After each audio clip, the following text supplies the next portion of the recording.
what's going on, y'all? Welcome to another episode of the In The Zone podcast. It is your boy B Foster back in the building. It's been a minute. Appreciate you all swinging with us while I've been gone. My girl Sean's been holding it down. What's going on, Sean? How you doing? Nothing. I have missed you. Where have you been? Girl, nowhere.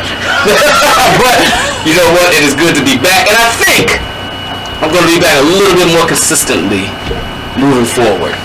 And I know that makes it put a smile on your face. Now you're just going to kick me out. It's fine. I would never kick you out intentionally.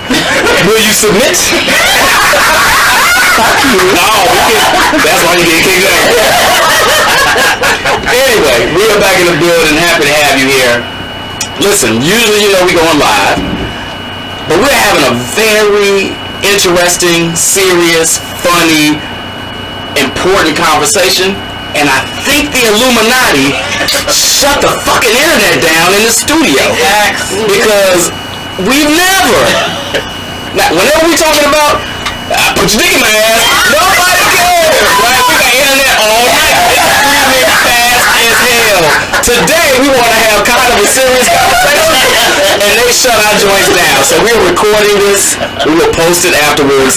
They will not stop. You can't stop me, goddammit. We're gonna make it happen. Please go to his house, not mine. 29, 27. This is not mine. Somewhere not Chicago, alright? So anyway.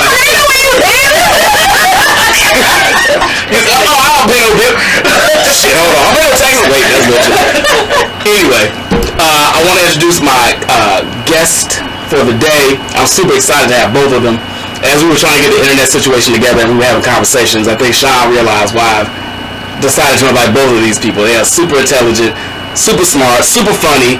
You already have met once, twice, how many times? A couple times. Mitch has been on the show a couple times, but it's been a long time. So let me reintroduce you to my girl, Melissa. How you doing, love? I'm great. Thank you for having me. Glad to be back. If we had internet, we'd have sound effects, No, I'm glad to see you back. Thank you. Yeah. And then on my left side, I'm actually, you all don't know, now you know I like to bring my peoples in, but I have known this man since I was 13 years old. I'm not even going to tell you about the bullshit we used to get into in high school. Not mainly because of him, but partially because of him. Is he a yellow boy? He is not a yellow boy. But a lot of people thought maybe he would be. This is my guy going on 35 years, bit longer. Shit, I hate to tell my age like that. Anyway. You are not that age. You know that you're 13, 35 years would be... Yeah. Do the math. Yeah. Math. Math is not Chantel's strong suit. My boy Jose Rico. What's going on, my guy? So anyway, we're gonna get into it. So we are talking about today. We're coming fresh off the mayoral election, right? That's right. And there's a lot of conversation about what could have been, what should have been. I think a lot of people are happy to have Brandon Johnson in office. That's right. I think a lot of people are not. So me and Rico were talking about this a couple of months ago, actually. Right. This is actually his show topic, so kudos to him. He hit me up and he was like, hey, listen, let's have a conversation about why black and brown people cannot seem to get it, or don't have the idea, or the gumption, or the wherewithal to come together, coalesce, and take this motherfucker over. And we absolutely could. I was having this conversation with somebody on the phone as I was driving up here. And they were like, I don't get the topic. I was like, here's the crux of the topic. If we all came together and formed a block, right? A power block, voted in who we decided we wanted to vote in, we would have so much influence over the decisions and the policies they make because we would be so strong in numbers, in finances, in institutions, right? Yes. We could make substantial change to the policies that affect all of us. When black people complain about the policies that fuck us over, they fuck brown people over too. Yep. So if we all said, you know what, we tired of getting fucked over, let's come together and figure this shit out, fix it all, then we can split up and fight all we want to. But come together first and figure this shit out, because a lot of the ills that affect our communities are universal to us. So anyway, I want to start there, but the first question is, as we've got our beautiful guests, and I want to swing it to them first. Do we think Latinos have a united position politically, culturally, socially? I think a lot of black people would say that, at least socially, you all have kind of figured this thing out. Politically, culturally, that's debatable, I suppose. But I'm gonna swing that to you all. Liz, since you're on my right, I'm gonna pass it to you first. What do you think? I do agree that socially there is, a strong bond. Politically, personally, I doubt that. I feel like there is quite a bit of division in regard to, belief systems, depending on where you live, what you do for a living, your individual cultural background. Latinos are not all the same. And that's something that you will hear a lot. We're not all Mexican. But we tend to get lumped into one category. And there are a lot of distinct cultural differences that really play into how we relate to each other. So, and politically, I feel like I would like to see more, of my people getting involved politically. We tend to kind of just deal with what's in front of us, what directly affects us, what directly affects our community of people, and if it doesn't, we're going to keep it moving. And, I would love to see more engagement in that way. I'm not going to say that for everyone, but, Latinos are not a monolith. And that's something that's important to recognize. But in the sense of how can we then bridge those differences that we all feel like culturally and politically. Is that true? And then we're going to come to you, Rico. Is that true just if you break up the diaspora, right? We understand Latinos are not the Puerto Ricans, the Cubans, Hondurans, list goes on and on. The Mexicans, of course. Right? The Mexicans. Within the diaspora, is that the same thing within the diaspora? Like, are we still seeing the same division amongst Puerto Ricans if we break them down into that diaspora? And Cubans, the same thing. I think it's interesting because when you look at the politics of the island, a lot of people, Puerto Rico I'm speaking of, that's where I'm from, that's where I was born, I feel like there's a lot of denial of certain elements of what happens on the island. Like, many people on the island do not like to acknowledge the existence of racism. And as Puerto Rican people, we are a mixed group of people. We are Tainos, we are African, and we are Spanish. And so you hear a lot of conversation around there's not racism here, there is not racism here, but that is not true. Right. A lot of these same issues that we encounter here in the United States with black and white people of different races, we see that there on the island. And I don't think it's talked about enough or addressed enough or really dealt with enough, but that's a reality. So I think that is a similarity that we really need to understand in this conversation that we're having and as it relates to this country. Yep. Okay, well, shit. Rico, you sound like you agree with a lot of this. Well, I think what's really cool about this conversation right now is that we actually have a lot of data points because of the mayoral election, right? So we actually know right now how many Latinos supported a black candidate, right? And so we know it's about 50-50. So about 50% of Latinos supported a black candidate, and that goes that goes against the narrative in the black community that the Latinos will never support a black leader, right? On the flip side, I was out there door knocking, and I also heard from folks, I'm not going to support Brandon Johnson, he's black, right, in my community. So there is, so we do have some data points of that. But to answer your question, I think that what really the power and what ties Puerto Ricans, Mexicans, and everybody else. I'm not going to say Cubans, but everybody else. I mean, A Latino said that, not the black folks. right. We're gonna unwrap your Cuban. We're gonna wrap that in another show. The thing is that we have a shared affinity around home, right? So as a Latino community, when I walk into a Puerto Rican restaurant or go into a Guatemalan restaurant, I understand home.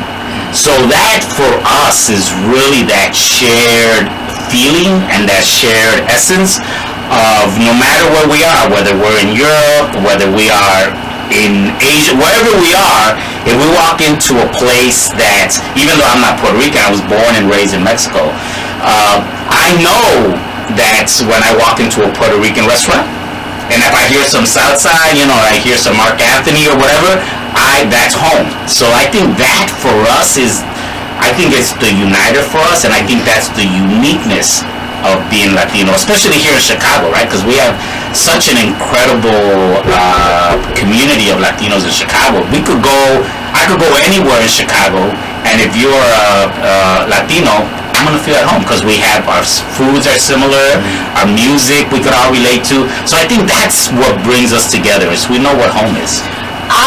So you said something interesting, and then eventually I'll let Brian get back in this conversation. And I'm gonna reveal some of my bigotry, right? So I would have thought Latinos would have been very strong toward Paul Vallis, for sure, right? Mainly, not because, I don't even know what he is, quite frankly, but... It's Greek. Oh, okay. I said, what about you? We just go by that. There's your life. But no, because similarly to black people, and I think people don't realize this about black people, but Latinos are highly conservative. Yeah. And a lot of his positions and his ideologies were very conservative positions. So I would have thought they would have leaned more into that, especially when Brandon Johnson was talking about defunding the police and a lot of more progressive ideologies. I'm actually very surprised that he had a large Latino turnout. I don't know if you can speak to, and this may be, it may be too large of a question, but can you talk about why they may have leaned toward him? Yeah, no, actually, I can't speak to it. So Brandon, so there are 15 Latino majority wards. 12, I'm sorry. Brandon Johnson only won 6. Okay. The wards that Paul Vallis won, the 12th, the 14th, all in the southwest side, the 10th ward, were all wards that are really older, established Latino political wards. They're all on the south side, and they were all wards that are currently controlled by the daily Hispanic Democratic Organization. So that, yeah. So the way I interpret that is a lot of the older people in those wards are older folks that aspire to whiteness. They aspire to whiteness. But where you have the 32nd, the 35th, Jesse Fuentes, who's in Humboldt Park, they're progressive, they're Mexican, they're Puerto Rican, and they are like younger. I mean, Jesse Fuentes is like she's like 26 years old. Oh, okay. Right? Shout out to our young people. Yeah. Who are really changing the dynamics of what we're seeing. I'm so proud of them. Julieta Ramirez, the 12th ward, I ran for the 12th ward 4 years ago. I lost by 24 votes. Damn! So she... You can tell it still stinks, but... So she won, and she's an amazing person, and she beat the machine. She's a progressive, but her ward went for Paul Vallis. Right? Because it's this the guy that was there before, who's an asshole racist motherfucker, he really pushed for people to vote for Paul Vallis. So a lot of it is there is some conservative views, but a lot of it is politically Ray Lopez, who are really a remnant of the daily organization. Well, also you have to remember that Paul Vallis was the CEO of CPS, Chicago Public Schools. When I started working for CPS in '99, he was the CEO. And so there's a lot of name recognition. There are people that remember him from those days, and people know him in this community, in this city. He's remembered. And, you know, just also to go along with that, when you talk about that, then you're dealing with, like, cultural identity. Right. You know, you're leading back to that. Right. Whereas, like, your cultural identity really determines kind of, like, where your support. We asked, where is he from, right? A lot of people assume that he's Latino. Yeah. We saw a yard sign that said Pablo Valles. Vote for Pablo Valles. Really? Right. Yeah. Really? In the neighborhood. Yes. Wow. Wow, fucking politics. You gotta turn this on us, my G? But I'm about to. But this is an interesting dynamic because we argue about our shit all the time. So I like to hear a whole other dynamic. But so to that point, what about blacks? Do we have a unified position politically, culturally, socially? I don't think we have on none of the factors. Well, that's some money, but we all about it. Oh yeah. If you when them fucking COVID checks was coming out, we was all for that shit. I mean, I'm talking about. I'm saying it. That's how a lot of people cool with Donald Trump at that time. Look, I ain't vote for you, D, but my cash your COVID.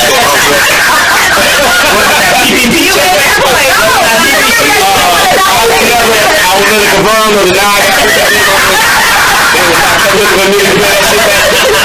The question is, can we unite? No. Oh, just real quick. We saying no. That's me.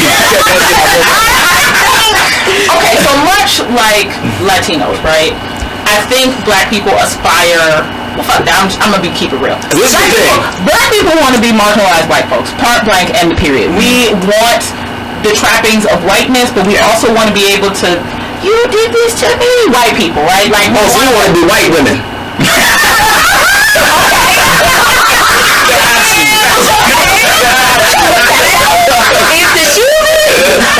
yeah, we want the trappings of whiteness while still being able to hold their feet to the fire for slavery. And I don't know why I leaned into that, but I think that... It's a fair position. And that's a hard pill to swallow. Like, it's hard to look at us and know that we just spend most of our time trying to aspire to whiteness. And I think that more than anything divides us, because we take that whiteness, all of that white supremacy, all of that hierarchy shit, and we do it within our own community. Yes. Like, we do it with money, we do it with looks, we do it with education, any way how we can sit and say, like, even the high school shit, like, people have been doing for 9,000 years. What high school did you go to? It's just another way to hire. I think that's specifically a Chicago thing. I'm just gonna say that. It's a specific black Chicago thing. Yes. I've never heard a white person, what school did you go to? Like, Latinos ask that too. oh, shit, okay. This is what we gonna dive in later. Well, us black and brown people, Right. use that as a way to see how smart you are, how worthy you are. Well, we know it. We know each other. Nobody asks that because we care about who you know. We want to know, are you at or above or below my level? That's the only reason we ask that damn question. Are you gonna have this conversation with us? Because if somebody tells me they went to 10 high school, I automatically think like, oh, you grew up on the north side. You probably had a little bit of money. You probably skateboard. Any classes or were you getting your ass beat every day? Like, what's That's- Oh, you probably about something. And so to me, I tell what high school they go to, like, oh. Well, we won't get into that. We won't even talk about that. And do you think? Oh, let's turn the question on you. Put it Black on people me. united. Is it possible? Is it possible? I mean, anything. Shit, you just wait. That wasn't the question. And what do you feel about, you know, a black political identity? A social identity. What do you feel about that? So I think Sean kind of hit some nails on a lot of heads there, right? I think we are very much about. Okay, so here's my end game. Here's my end game. Black people that have something to lose won't risk it. They won't risk it. We will not risk what we have, that little sliver of it, to help raise up everybody else. Right. And if the people that are the little piece of us that already have something won't sacrifice that for the majority, then I don't know where we're going. But why won't we do that? Because you're so excited about having a little piece you got. It's hard to jeopardize that. And I get it. Like my kid, I want to set my kids up, I want to set my family up, I want to do this generational wealth thing, right, hopefully.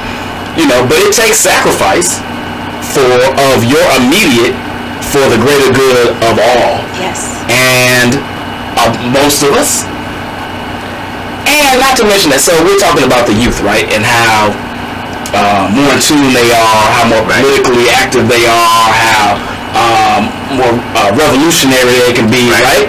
Because they've grown up in a time where they had some shit. And we had access to all sorts of information that we did not have when we were right. We didn't have shit. We didn't have shit. Yeah. Shit. A couple of dollars that we didn't have. We had VHSs. You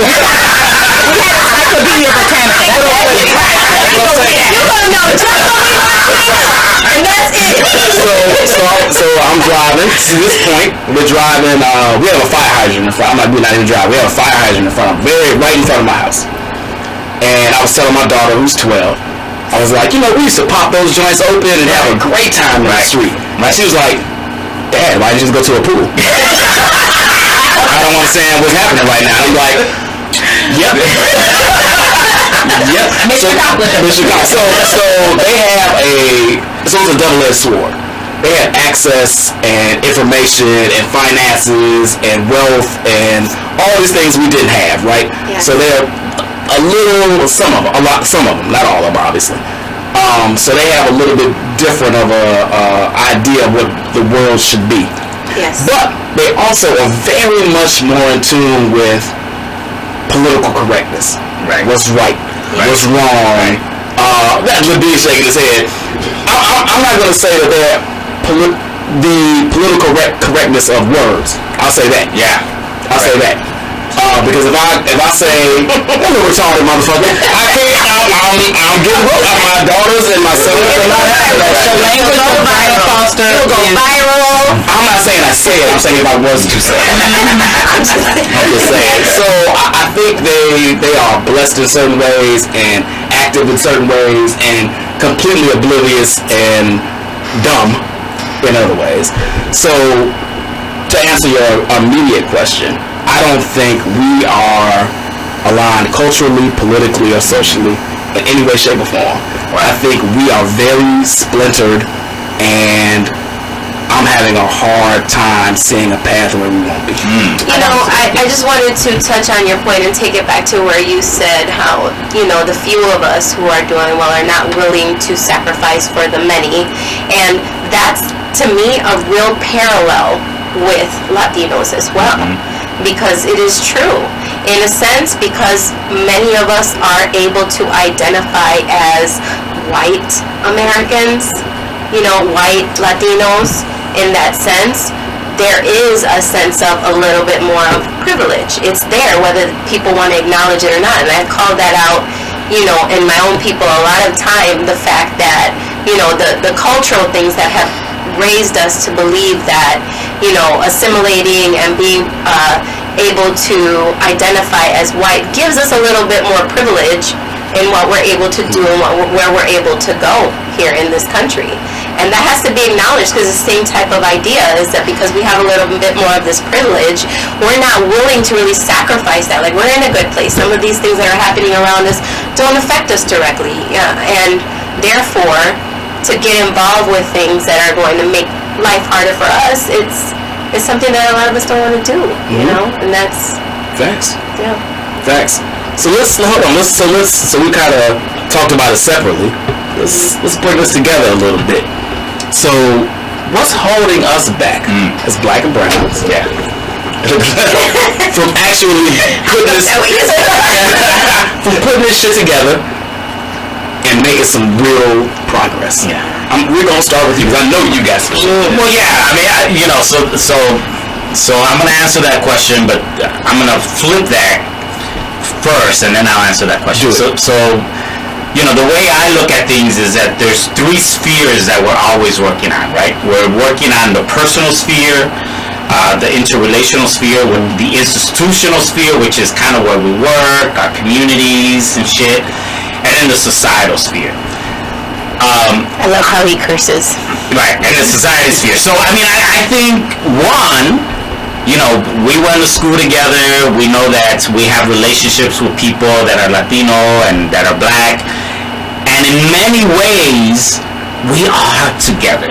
we interrelate. We love on each other. We have babies together. We date each other, right? We work together. We do all of these things. But I think to answer your question, the barrier, we fucking voted this election to me is one of the biggest deals in Chicago in the last 40 years, right? I mean, you were in 8th grade when Harold Washington. I was in high school when Harold Washington got elected, and it was just a really big deal. But I think the issue to me is that there's two big problems that we just have that are difficult for us to overcome. One is that we operate in a scarcity mindset. I gotta get mine. I gotta build intergenerational wealth. If you get yours, that means I'm losing out. That's right. Let's listen to that part for me. Exactly. Yeah. Like if a black person gets a position, that means I'm losing out. If money goes to the black community or the Latino community, that means I'm not getting it. So we have this individualistic scarcity mindset because of you talked about it earlier, because of capitalism. And because that's how the system is set up. So that's one thing that is so difficult for us to get over. I think that if we are able to think about abundance and cooperation and actually practice that, that will counter that. But it's very few people that know how to do that, and very few places that can do that. So that's one thing. The second thing is this hierarchy, man. Every time I have a problem with somebody in a relational, I always think is like, do they think I'm below them or above them? What is the hierarchy? How do they see me in this mindset of hierarchy? And sometimes it's racial, sometimes it's income, sometimes, I have a fucking accent. I could barely fucking speak English. When you knew me, I don't think I knew English when I was in high school. We would not have been speaking I think I just learned English when I was probably 35 years ago. So there's always this assessment of, am I better or less than them? And our society, our media, our jobs, everything, our fucking sports is always about this hierarchy, right? And to me, that's an issue. Like, to me, the biggest, and I'm just gonna put out there, the biggest issue for me in having relationships with black folks is, if you believe that you are less than me, that you've been oppressed more than me, then we're not gonna have a relationship. Because I don't think that you are at the bottom of the totem pole. Because that shit is false. Whoa, that's a major hot take. Yeah. Whoa. Look, so he's going to push that point. Yeah. Whoa. Yeah. He's not wrong though. I don't just disagree with that last part, but that's gonna be a really, and I'm gonna ask the stupid question, who do you think is at the bottom? There isn't. It's all false. It's all made up. All made up. It's all made up. It's constructed. It's Man, the black folks watching right now, heads are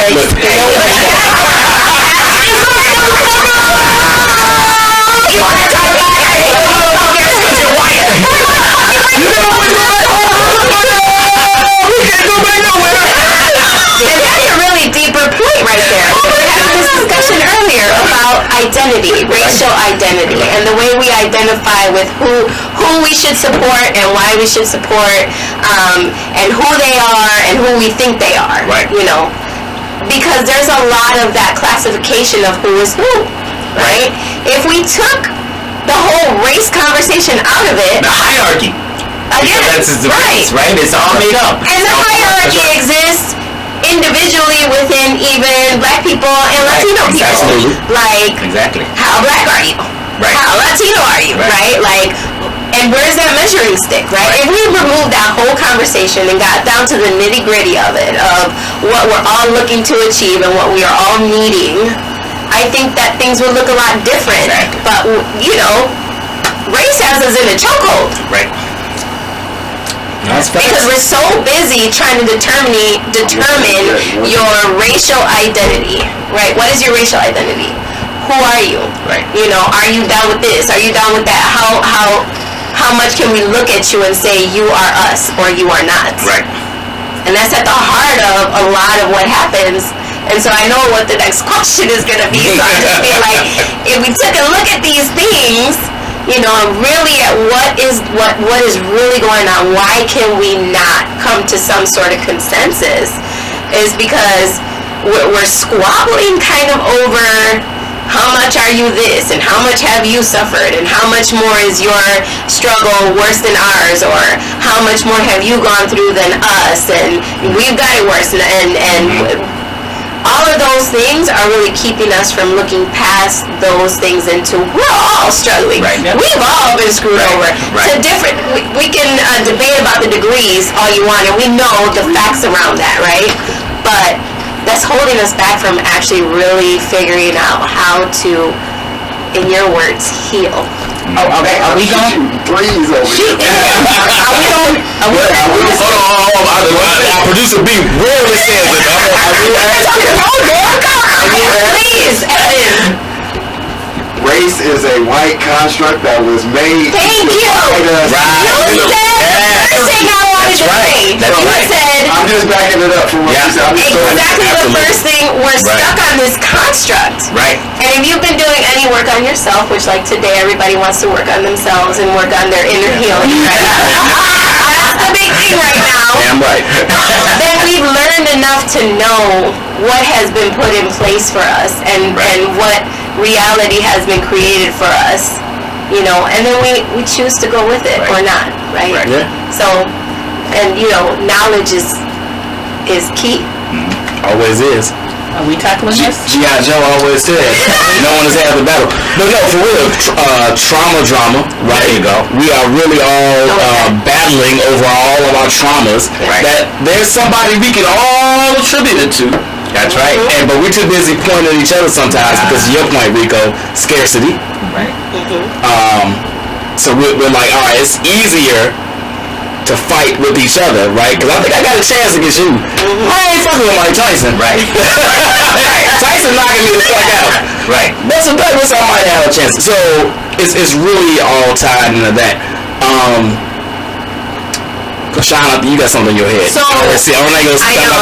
Go ahead. Waiting So, to hear it. here's something I say on this podcast all the time. All right. And it really builds on what everybody has said, right? White supremacy has done such an excellent job. Yes. It doesn't have to do the work anymore. Nah, we do it for them. So, a lot of, and I went to school with Puerto Ricans and Mexicans. Where you went to high school? Went to Bowen. Oh, okay. So, I'm not going to speak as a Latino, but as an observer of Latinos, right? Well, where'd you go here? Bowen. Are we going to make a podcast about the high school with You know, I love every time we do that. all of us have bought into the narratives of each other. Yes. Mexicans thought we were stupid and poor. Yeah. We thought the Mexicans couldn't speak English well, so they were stupid and poor and not worthy. Right. We all poor. I mean, like, yeah, so, but if you got a Fila jacket and they have on something they bought on the fucking east side, then who's stunting? Right. You are, because you got something that people can recognize, and they have something that only people from Hedge Wedge could recognize, right? So I think more than Hedge Wedge, I know you're I'm very southeast side. I'm over with it. Right. So I think,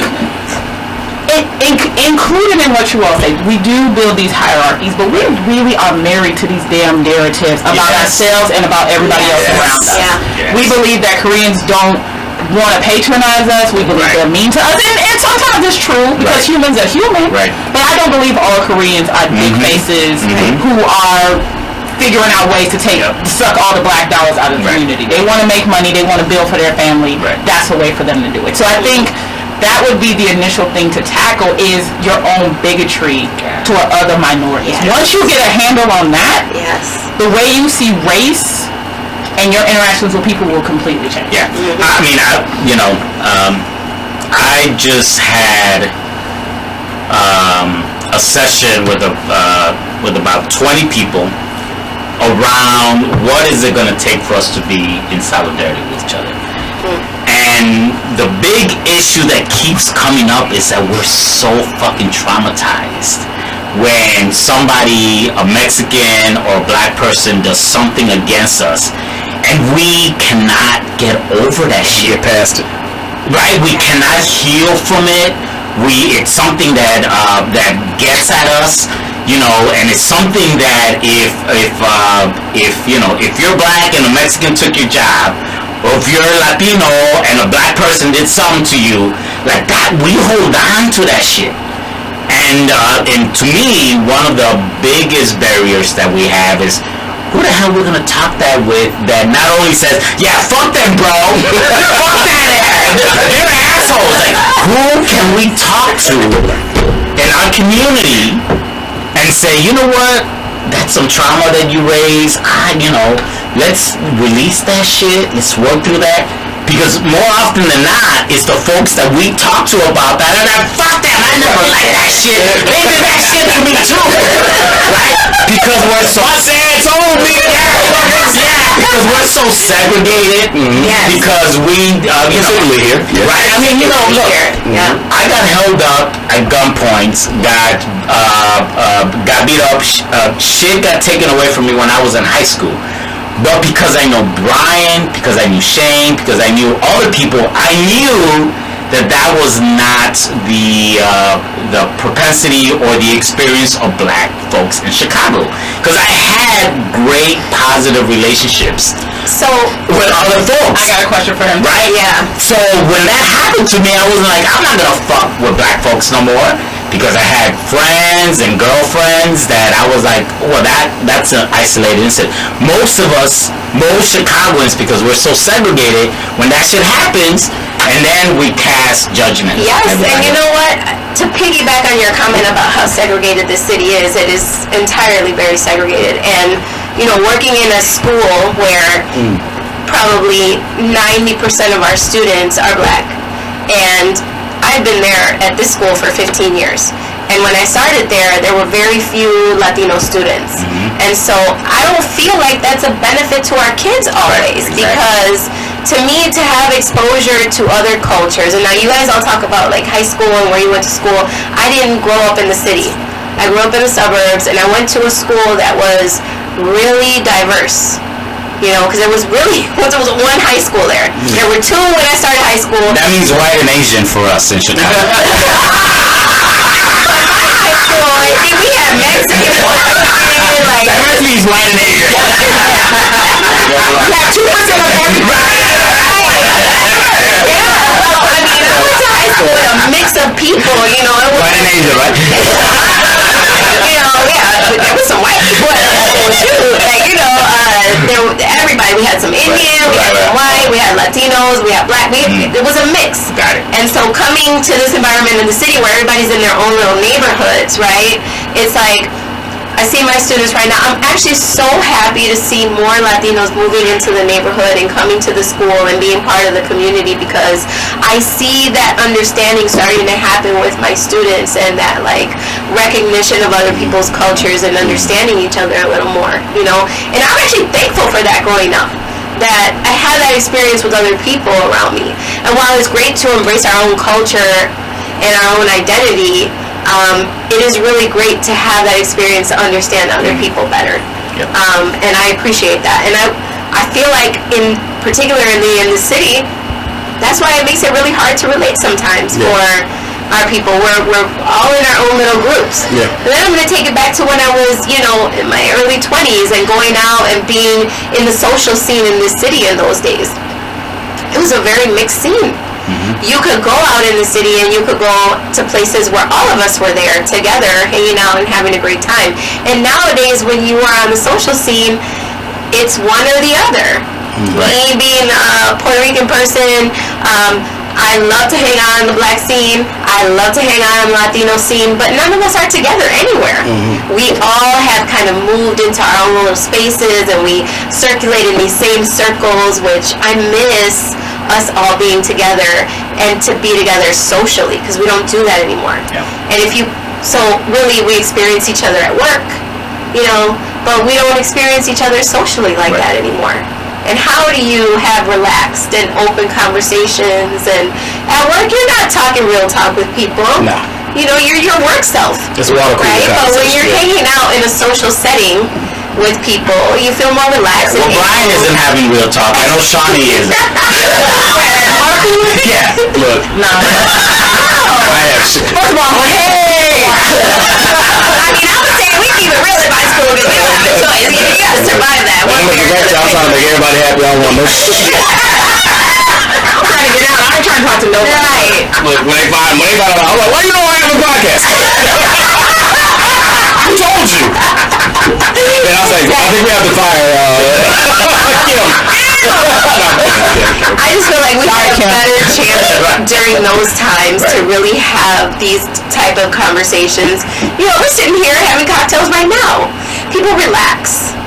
And when you're in a social setting and you can mix with people in that way, that's beneficial to be able to like really be your just relaxed, normal self versus when you're in a more formal setting to really address things that are, you know, and that might lead to, you know, some hot heads sometimes, but you need those uncomfortable conversations. You need to have those situations where you can all really talk about these things, but nobody's together.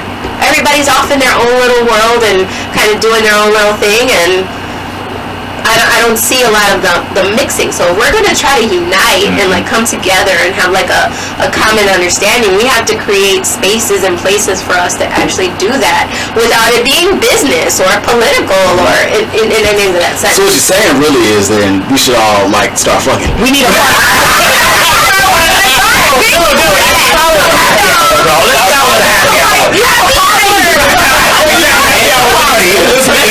party before we go into the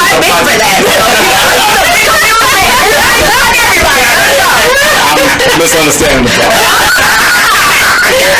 Get up first. Right, exactly. Wait. Stay. You get Malaya? You get Reno? I'm saying it's a date I give you. I'm gonna say something hella racist right now. I promise you I should have been born Mexican. You know how much Mexican food I eat? Me too. I like Mexican food more than, but I don't tell anybody. I'm sorry. I would rather have a taco than oh my god. Well, my favorite food to cook is Puerto Rican food. There you go. They vibe it. Sean, how we jumping these hurdles? What hurdles? Don't let me derail the conversation. I'm sorry.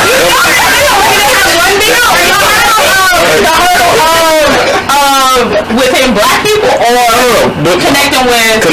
The connection.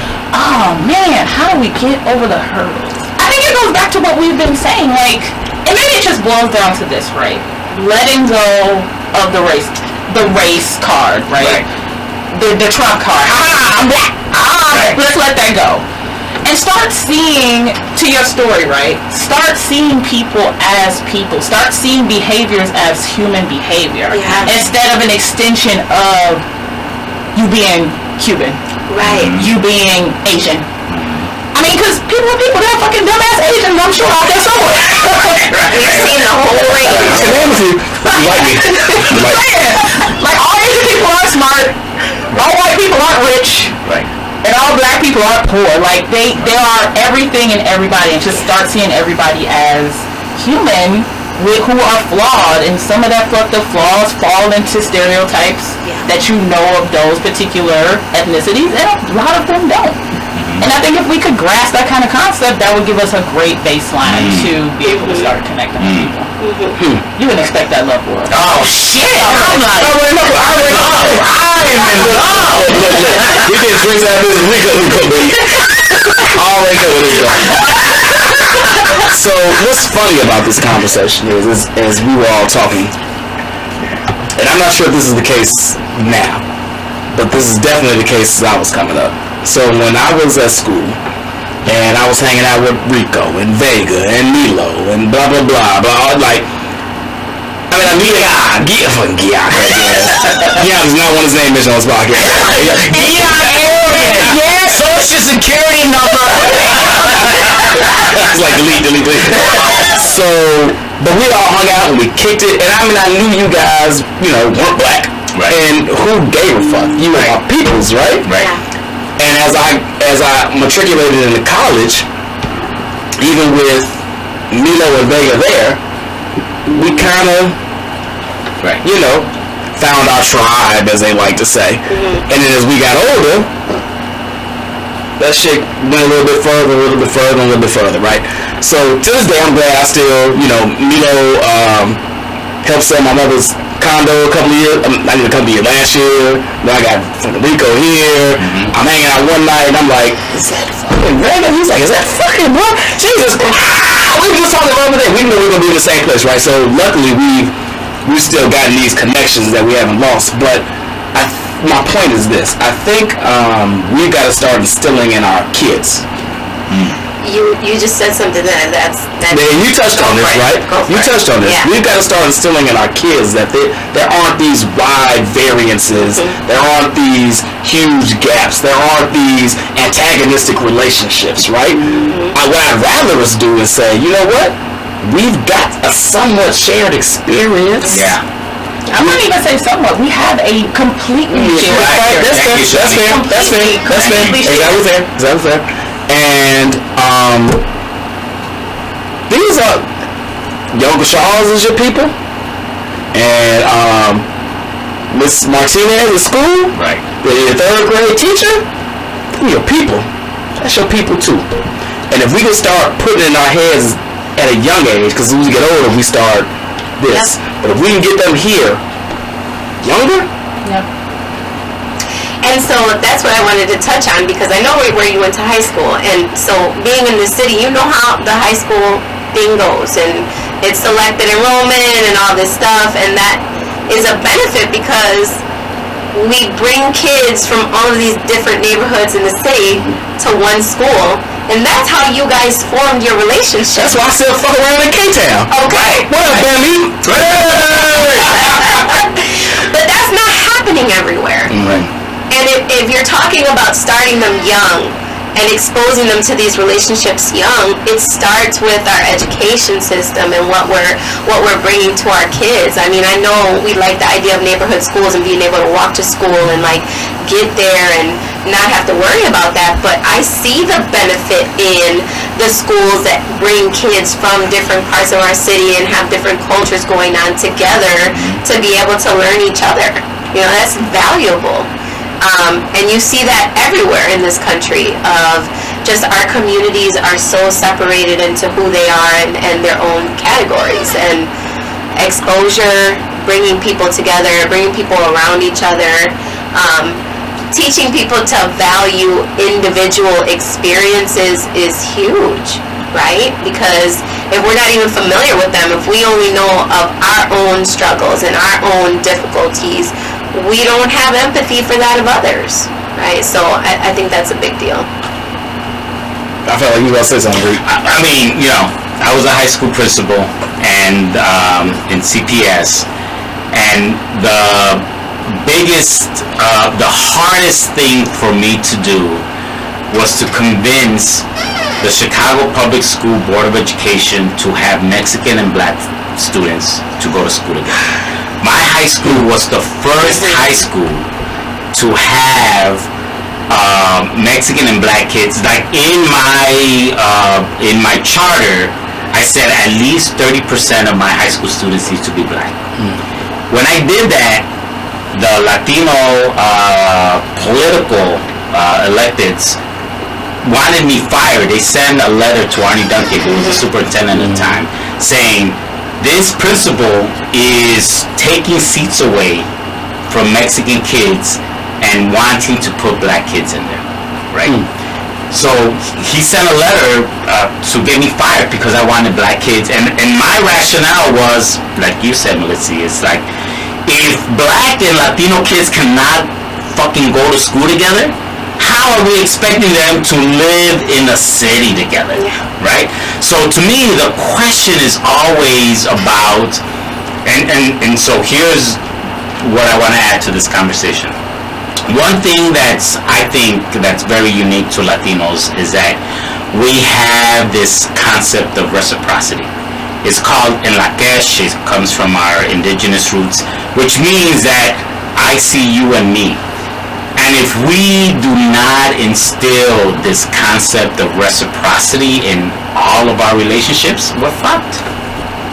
we're fucked. Because right now, the prevailing concept is I gotta get mine, and if that means you're not getting yours, fuck it. Right? Yeah. But if we do not embrace this concept of reciprocity in all of our relationships, we're fucked. And that's a really hard thing for us to do. You know why? Because we are living such an individualistic society, and we don't really value relationships. And you brought this up. This is when you said this. If I see my self-worth in status and who do I know and where I went to school and what job I have versus how I treat you, how I value you, what I've done for you. And we can do that in Inglewood and back of the yards, and we can do that in South Shore and South Chicago, and we can do that in Little Village and North Lawndale, we're fucked. And that's what we need to do. Shit. Go ahead and clap, B. Go ahead. I almost want to end the show on that. That's my guy. So to keep it moving on a more bigger global picture, even more locally, right? If we actually figured out how we were gonna come together, It would be beautiful. and make some shit happen, what could we actually accomplish? And let's start here, Chicago, and if we want to broaden that out nationally, I dream about this a lot. But let me go last. I dream about this. I have dreams about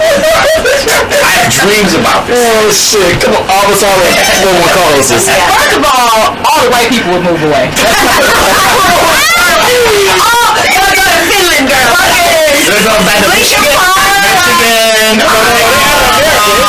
Indiana, Edgewater, all that shit will be empty. Numero uno. We should make all our jobs easier. That's number one. Scaring the shit out of white folks. Except the poor ones, because they can't move. You know what people in Chicago? Yes, we do. Where? They some poor. Earlier point that we don't believe they're poor.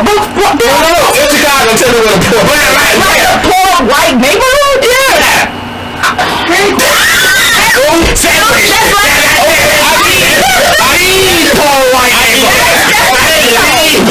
There are some white people over there. I would say over by like Ford City. Those are not rich white folks. They're middle class. That's a blonde girl. That's wrong. Take me to the suburbs. Before you get to not Burbank, look at the area like Right before. where Bogan is. Those are white people. That's true. Okay, you're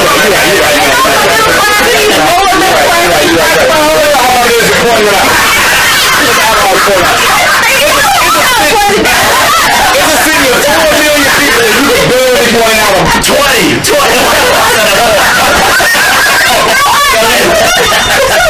Poor white people. I'm not saying they don't live in Chicago. Wealthy ones.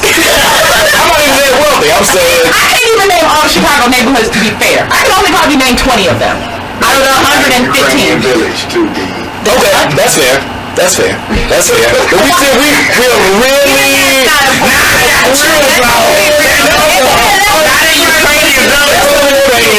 Chicago and David? They're Ukrainian.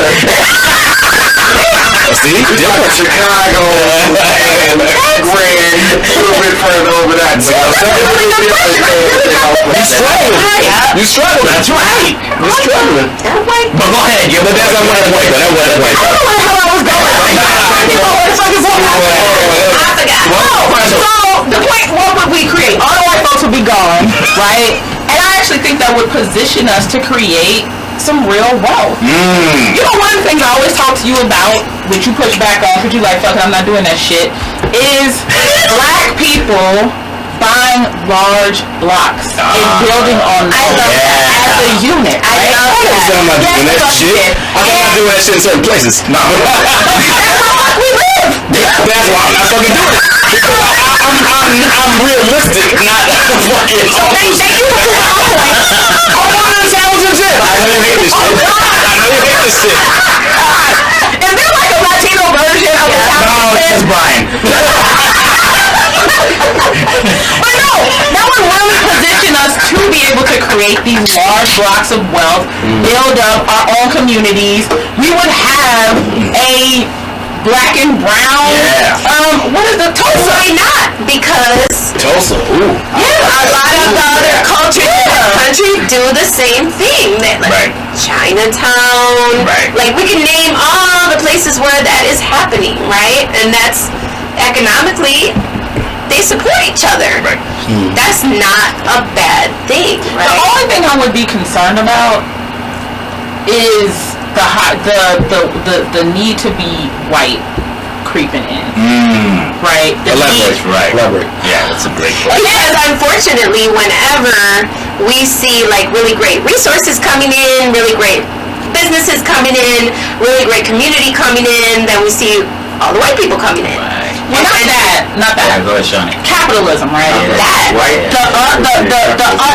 The real star of the white supremacist ideology is capitalism. Yeah. That. And if people are achieving and you want to be the only one to achieve, then all the white supremacist hierarchy shit comes back into play. Right. You do not have a unified group mentality that everybody can make money, everybody can eat, nobody has to be the 1%ers, Right. then it's just gonna be fucking white supremacy all over again. Just fucking Latino and brown people supremacy at that rate. So that would be another thing. I really agree with that point, right? The idea that we don't want to inflict onto anybody else what we have had inflicted onto us, that's a really important point, because some of us lose sight of the fact that in our goal to have things for ourselves, we start to exclude others or make others feel like they cannot be part of this, right? Because we've been taught. We've been taught that's that. how that To her operates, point right? about white supremacy, we're following that model of like they stuck together, they did all this, and they built this,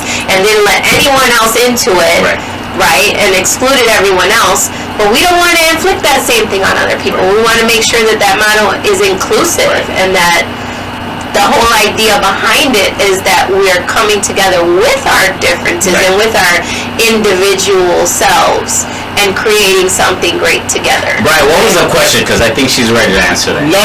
I think she's already on it. So what do we think we could do to accomplish?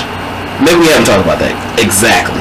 What can we do to accomplish what we're saying we want to accomplish? What are the steps we can take to make that a reality as opposed to a dream?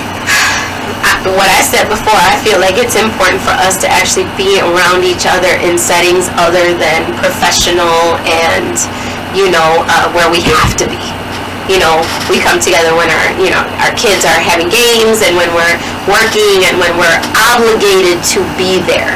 When we choose where we want to be, we choose to be in our social settings with our people, right? Because that's where we're comfortable. Yeah. But it's important, I feel, to be around each other. Let me say this too, because I kind of messed it up. I'm sorry, I was the question ahead. What can we accomplish? Well, that's interesting. What can we actually accomplish, right? Like, so we all have our own, I'm not even going to say we all have our own. We might all have our own ideas of what we think our people can do if we do this. If we come together as a people just amongst black, Latino, right? And we're not a monolith, so, it depends on your pocket. But if we came together, what could we actually accomplish? So Chicago is, again, and I'm going to go back to the election, right? Because, again, I'm a huge, I worked a lot on Brandon's campaign and really worked to get him elected. Chicago is so uniquely positioned because 30% Latino, 30% black, right? And 20-some% white, and then 5% Asian and other. But white folks have the majority of the problem, right? There's only like 5 other cities that have the same demographic breakdown. That's right. And we have the biggest economy, at least 3 times than those other cities. Yes. Combined. So if we could do that shit in Chicago, we could fucking change the game, right? So to me, what could we accomplish is we could accomplish a way where racial animosity could no longer exist. We could accomplish a way in which, like, I'm a big supporter of reparations. Like, I want, like, one of the recommendations I'm going to give Brandon Johnson is give black folks $25,000 per year for the next 5 years so they can move back to Chicago. Yes. I want that. Hold on. I think Chantel just from love. Tony, you ain't talking about that. We had a good one.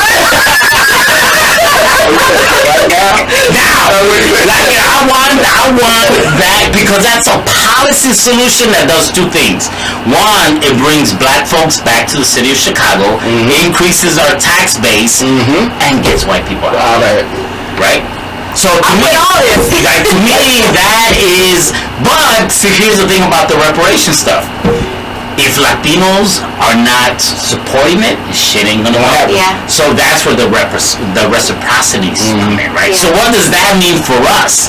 So that means that That's right. exactly. So what does that mean for us in terms of reciprocity? So for me, like, I want Puerto Ricans at fucking Division Street, right? I want the vendors in Little Village to be able to sell shit, right? Yeah. I want for Latinos to be able to go to Woodlawn and not be protested because they are not from the black community. Right. All of that shit is possible if people understood I support a black cause and black people are going to support a Latino cause. It's a give and take. It's the reciprocity. Yeah. But if we don't have that shit, so to me, that's what. And the last thing I would say is, come on. So my dream is that every summer in Lake Michigan, and you're a well-traveled person. I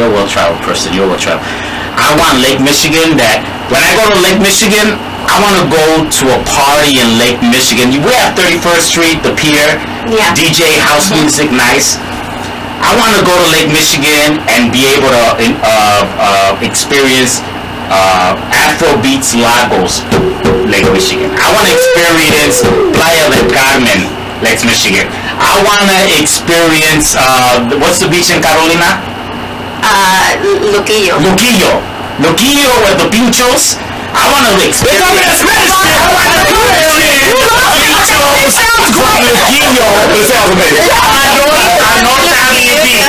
I want to experience Lagos up in fucking Rainbow Beach up in Montrose Park. Like, I want to experience our cultures on the beach, and everybody knows you want to have a fucking party like how we party in fucking in Lagos. So to me, if we don't, we need to experience that shit. Wow, shit. Brian? Hold on. He started talking about parties, so you already know I'm fucking in. It's fucking social butterfly. Bringing people together socially in a place where people can be relaxed and really just be yourself and mix with other people. It's reminiscent of the way that I grew up. It's what I used to see, and it makes me sad to not see it here anymore. I think we've been forced into our own little boxes of, we've been forced to like choose where we stand and who we stand with. Yeah. And until we kind of come out of that box and realize that we are really all wanting very similar things, we're going to keep, going through this. Yeah. One thing I noticed in what you were saying, and it has to do with the conversation, but not really, is that there's really only one beach in Chicago that is in a predominantly Latino neighborhood. Not only, can you name it? Montrose. Oh, maybe it's two. Calumet Park. That's true. That's what I was That's true. I didn't think about Montrose. Yeah. That's a valid point. But Yeah. It's mostly Latin Kings, but yeah. Latin Kings are Latino. In the name. They pushed access to us. They pushed everybody west. Yeah. So we don't have access to these properties and locations Right on there, the that's east true. part of this city. Right.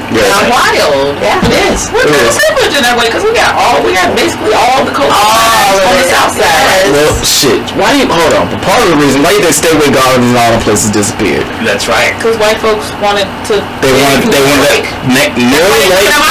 downtown, near transportation, all of that shit. Where I live. I live on the South Shore, so they on their way there. Yeah, because they ain't gonna waste it. Bronzeville, everything moving south is. History repeats itself. Always does. Yeah. Always does. When you don't know what you repeat. Pushed to Inglewood. Well, the crazy thing is that when Puerto Ricans first came here, and a lot of Latinos there, we lived in Wrigleyville. Right.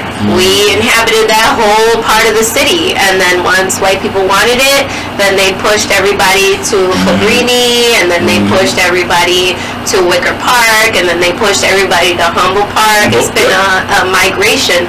A migration in the 50s, Puerto Ricans came and nobody wanted to live in Now they're in Elmwood Park. And now next up is suburbs. Right. You black people see how parallel our goddamn lives are. Like, we really don't have to let this fucking race shit go. Parallels. Yeah. So what's interesting is I think back on this question, the original questions. What do you think we could accomplish locally and nationally if we join forces? So I think I kind of started the conversation with this, right? Like, if we let all of that other shit go, and if we let that shit down, and we formed a power block, right? Because this is what the NRA has done, and all these other folks, right? Like they said, all right, guns. I'll give you my fucking gun, right? So they all came together and they got these blocks together and they got all these resources and this money and this political clout. And if you say, I'm gonna put my vote behind you, but you gotta have this policy, you gotta make sure I can have my AR-45. I don't know why you got a $100 deal with an AR-45, but this is not the point. They said if I put our money and our resources behind you, you are going to do what we say, and or you are out next election. Right. And they would start placating us with stupid shit like fucking Juneteenth. What the fuck is the fuck about having Juneteenth as a holiday? We took that day anyway, so Hold on, talk about it after. You would not disrespect Juneteenth. That's not the point of this fucking conversation. That shit was Trump dramatic. You would not fucking do that. It's not fucking random, man. This is not the conversation. Anyway, this is not the conversation. You take that anyway? I'll take any motherfucker day off. I'll take Calamity Day off for a long time. They said, I enjoy Pulaski. They said, oh, you get Pulaski Day. I was like, cool. And then I was like, oh, Pulaski Day, shit. And I still took that motherfucker. Same thing with Columbus. I'm shit. All of that. That's it. So my point to this though is, I don't even remember that point. But your point was we could have policies that mean something. What I'm saying like we can control the policies that have been forever dictating our downfall. Yes. Right. You know what I'm saying? Right. Redlining and all that shit. That affects all of us. Yes. Right? Yes. I'm gonna leave it there. But what I'm saying is, we can then say this is what needs to happen or you're out, and that's how shit gets moved. Right. Yep. And it's not going to get moved if we're still here. If we come here though, now we're talking locally. Nationally, I don't know what the fuck. I think Latinos are enticing because our population is growing. I mean, you see the projections, right? You see the numbers. This is what I'm saying. In a few short years, there's going to be a large majority Y'all gotta fuck Latinos. Because at the end of the day, one Latino. One, cool. Two, what I'm telling black people is, as you say, they damn near the majority. Y'all not thinking strategic anymore.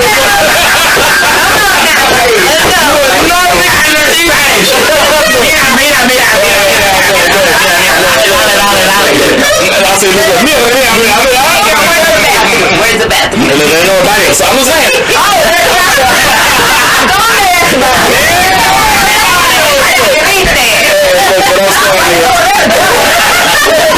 There's a lot of cross-pollination between our cultures. Yes. A lot of shared history. Right. And we need to let go of some of the bullshit. Right. That doesn't mean you don't have.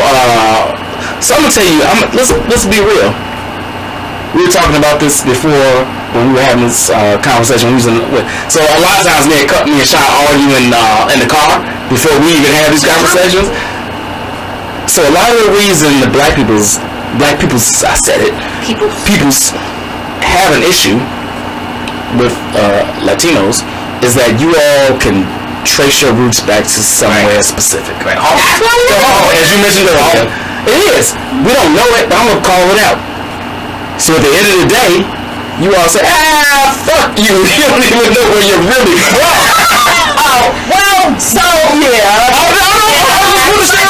But this is where I want to bring it back to our young people and this whole situation we have where we have all of these states banning the instruction of our actual real history, right? You know, I'm a social studies teacher. I teach history. And so one of the things that is really important and that people don't realize is that by not letting us learn the history of our respective cultures, that is stopping us from making connections to each other and understanding how much we really have a shared experience in this country.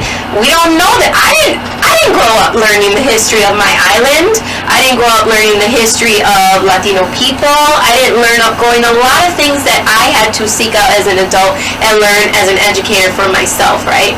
So thankful to be at the school I'm at and the school system I'm at that encourages inclusivity and wanting to implement curriculums that teach our kids real history. But we got all these states out there that are fighting to not let our children know about any of this. And if we're talking about starting with our young people, Florida, right? Texas, Tennessee, apparently, Kentucky, like the list. Go down the list of red states. They don't want them to know. And this really has nothing to do about making people feel bad about being white. It's about really not letting us unite under understanding our shared history in this country. But I actually push back on that a little. While the goal is not to necessarily make white people feel bad, it's not. It ultimately does, right? Because if you they scared of me. if you sit in class and you learn, this is something I learned as an adult, never occurred to me, that Jamaica, the founding of Jamaica was that's where they brought the bigger slaves, right? They would take the slave men there and they would backbreak them. They would break those men. They would break those men. Some of them they would kill off and then they would send them to the U.S. after that. And I was a white boy sitting in class learning about all my ancestors done raped all the black people and then used them to pay. God, I'd be like, I come from a horrible group of people. Let me ask you this. Let me say this. As somebody that's Puerto Rican, we talked about the ancestry. I have European Spanish, I have Taino, and I have African. I know what the Spanish did on my island. I know what they did to the Taino people. I know what they did to African people. That doesn't make me feel bad about my culture and my heritage. It's just an understanding of what the reality was. And it's different from where we're at today, and I'm thankful for where we're at today, but it doesn't make me feel bad that I'm, part European or there's some of that in there. Yeah, but see, the thing is, you have those three separate pieces, right? All they got is white. Right. And I'll say this. So my daughter goes to a predominantly white school. Predominantly white. They did an exercise on the boycott when those kids were like in kindergarten. I won't get the details of it. But the white parents were I will tell it. So what they did was they separated the class. It's a small class, like 15 kids. So they separated them, split them in half. They gave one half like a bunch of money that they could like rent toys and things like that. And they gave the other ones like $1 or $2. So they got to experience what it's like for segregation. One of the white parents was so aghast by this exercise. And they didn't base the separation on race. They just made it random. They were so aghast by their white kid learning about that they made up this total lie and threatened to go to the Tribune to expose the school for completing that exercise. That's a fabulous activity. So I push back. White people understand they don't want to be confronted with what they have done. There is shame in what they have done. Not just in the Americas, but fucking Belgium, what they did in the fucking all this shit is shameful. They don't want to be confronted by that. That's a lot of shit. What's your point here? That they shouldn't be confronted? No, I understand why they're pushing back from people learning their history. That shit is shameful. I get it. So what I'm saying is, fuck your shame. I'm not saying Fuck your shame. Embrace that shit and be like, you know what? My forefathers, my heritage has some stains on it. And if I really want to have change, I want everybody to know it, and I've got to embrace it and move that shit forward. I agree with that with adults, but being an educator, you always have to consider the social emotional needs of kids. Sure. Right? And their emotional development. And you don't want to be in a classroom traumatizing kids with the feeling of like, oh my God, I should be ashamed of my history. But at the same time, as educators, we do learn how to frame our instruction in a way that we're dealing with these sensitive social emotional aspects of that instruction, right? And so by just trying to cover it up, we're not addressing that, because at the end of the day, kids are going to learn this stuff.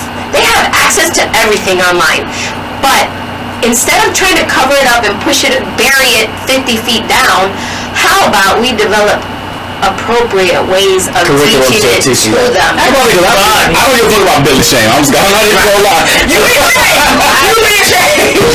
But to me, the issue is like, you know, if the reality is those kids in your classroom as a social studies teacher in middle school have a better capacity to deal with that shit than a lot of Latinos and black folks. Adults. Yes. When we gotta when we gotta deal with our own trauma. Yes. When we gotta deal with the hurts and the pain that we cause to each other, and you know, and this is what I do for a living, is that we have a hard time healing.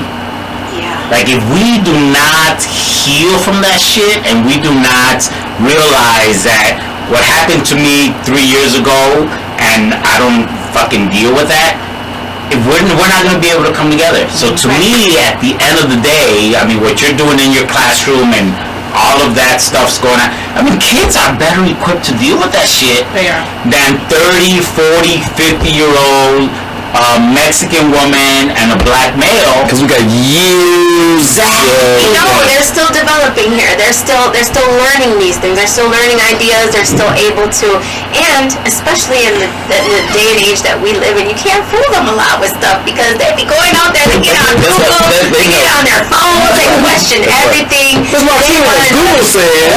But you just said, and I'd be like, okay, so, you know, we're at the right time and the right place where we can make a real good impact on our young people if we, instead of trying to deny everything, we try to develop ways for them to understand it in a way that will be appropriate for them to receive it, you know, and that's where we've been always in the history of this country, is like bury it. It didn't happen, act like it never happened, right? But you can't do that to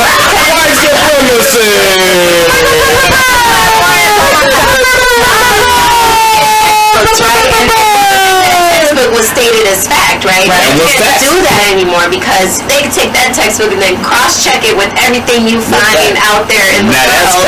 That's right. Right? So we gotta really let go of the idea that we can frame a narrative anymore. Like, I agree with that. We gotta keep it real. True. Fake news. What I'm saying is that, all right, hold on. We are at the point of the show. It's funny how these conversations go. Really, we started late, but they are right where they should be in the show.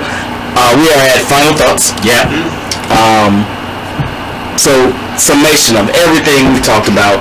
And I know we could do this for hours and hours and days. But in the summation of what we've talked about, how are you feeling? What are you thinking? Where do you want this to go? Yeah. Well, I can start anywhere. I don't want to end with Rico. I'm not going to start with Miss. I love this whole conversation. I think we need to be having more of them. I love where it's going, and I really look forward to people.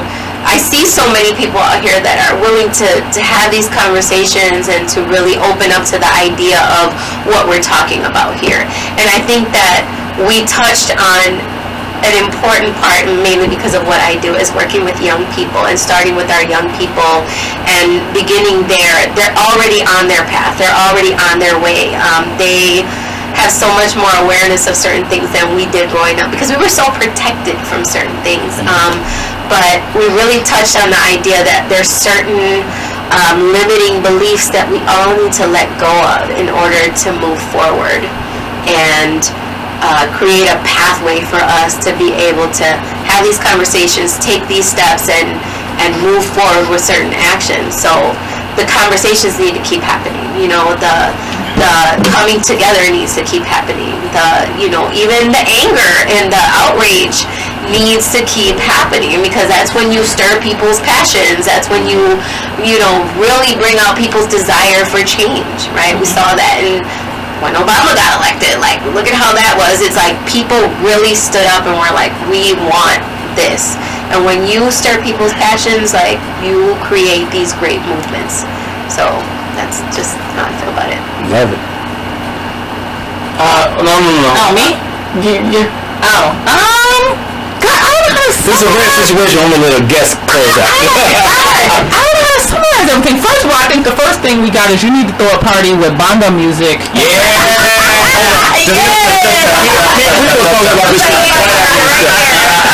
I'm retired, but that shit was really outside. I think that's the first takeaway of the show. That's right. And I don't even know how to summarize everything we said. I think this is a really large exercise of everybody letting go of what white supremacy has taught us. Yes. And just wanting to operate from a collective, not from a capitalism collective perspective, but just wanting to see everybody flourish. And everybody don't have to be rich, but everybody just flourish and healthy and get rid of white folks. I don't know. Hey, white people. You hate white people. Only those that act white. The ones that act fine, they can stay. So this is no, for real. This is one of the first times ever in the history of this show, maybe the first time I've ever let a guest close out, because I respect this man so much. I want to hear his thoughts. But to our points, it is hard to summarize because it's such. I won't say because it's such a hard thing to summarize. I say because there's so much potential. Right. And what could happen if we let go? I know it's hard. Let go of some shit and really came together and figured out what our power really could be. And our power, really, one finger, whole no, we could have a goddamn MMA fighter if we really came together and coalesced and just figured the shit out. And then, I'm not saying we'll always be perfect. I'm not saying we'll always agree. What I'm saying is that we can land on certain points to make the collective move forward. And of course, some people will win more than others. I think that's where a lot of this shit starts splintering. But if we can make that shit happen and then really be realistic about how we control not only the narrative but the political system, and they are intertwined, we can make some. I'm not even talking about nationally. We didn't even touch on. So I'm gonna leave it locally. Locally, with our political capital, with our spending power, just those two things alone change the framework of this city for the better of us. And what we don't need to do is argue about who it betters more. Right. It betters all of us. Yeah, who cares? Oh, everybody cares. No, that's the point, though. Everybody cares. But let's stop.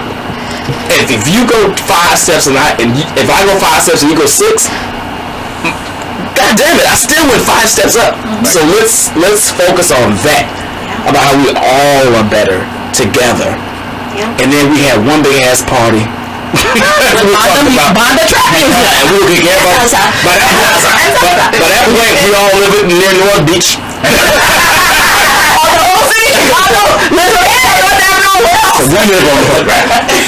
we're gonna get it in. Rico, I want you to close this out, though. And it's very rare that we recognize the moment in history that we're in when we are in the moment in history, right? So we just elected a mayor that really, and again, 40 years ago today, Mayor Harold Washington was elected. I was a freshman in high school. I campaigned for Mayor Harold Washington. And right now we have a mayor that believes the vision that we are talking about right now, right? By only 4 fucking percentage points. Where the opponents that was supported by racist, white, right-wingers received 48% of the vote in the city of Chicago. So to me, what that tells me is that if we don't come together, we're fucked. We have no future in the city of Chicago. Not only will black folks will not be able to live in the city of Chicago, but you're going to be exported.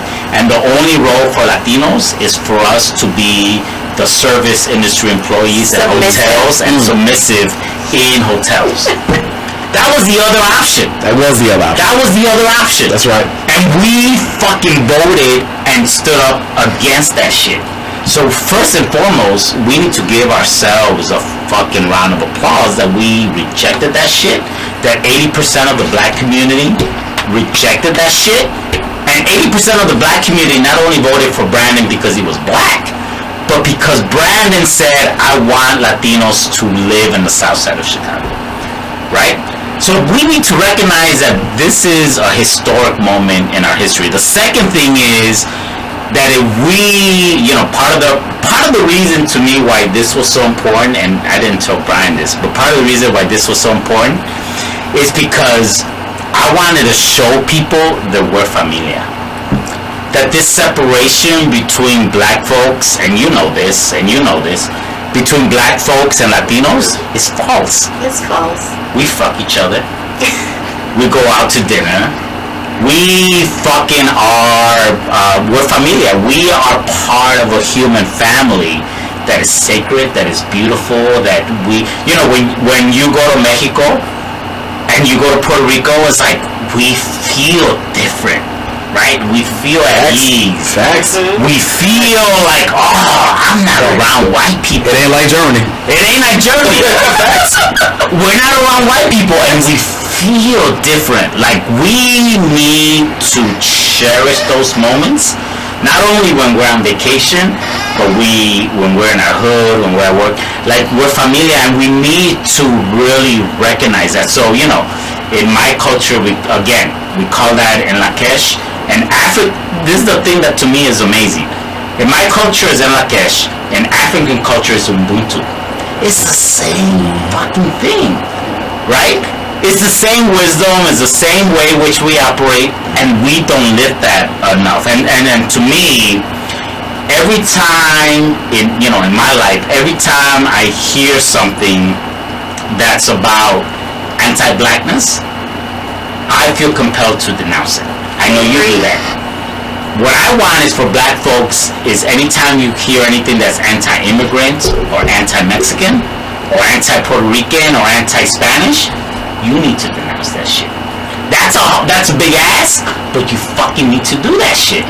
Because if you expect that from us, well, I fucking expect that shit from you. Right? Yeah. And at the end of the day, if we don't do that, who benefits? White people.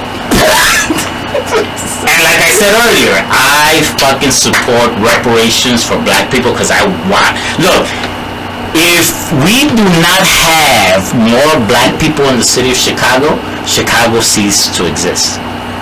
And if we do not, as a Mexicano who grew up in Chicago, and if we do not, as a Mexican, I will go out there on the street and be like, I want more black people in the city of Chicago. If more black people do not come to the city of Chicago, Chicago's done. Because Chicago is not Chicago without black folks.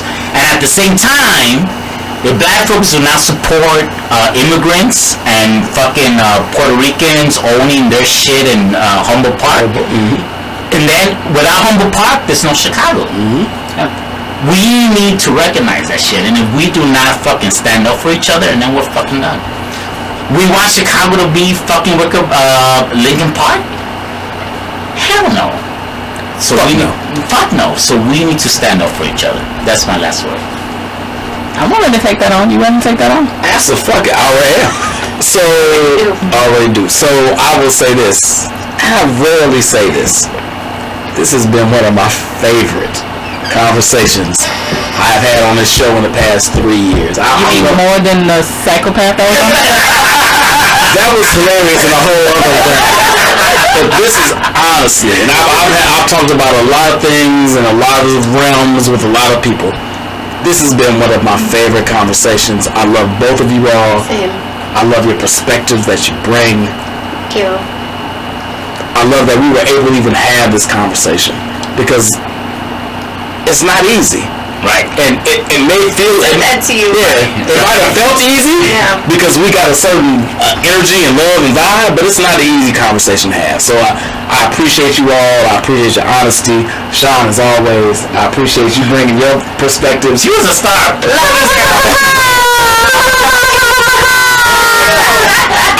I am not on next week. I actually have a game I'm hosting, and then I'm on. Well, we'll talk about that. But anyway, Lord have mercy. it's good. It's gonna be conversations and great times all the time. Hey, have a great night. Have a great day. Have a great afternoon. Whenever you're watching this, I appreciate you watching and supporting us as always. Share this. Share. I don't say this all the time. Share this with your people. This is an important conversation, and we'll probably circle back to it sooner rather than later. All right, y'all. ITZ, holler at you later.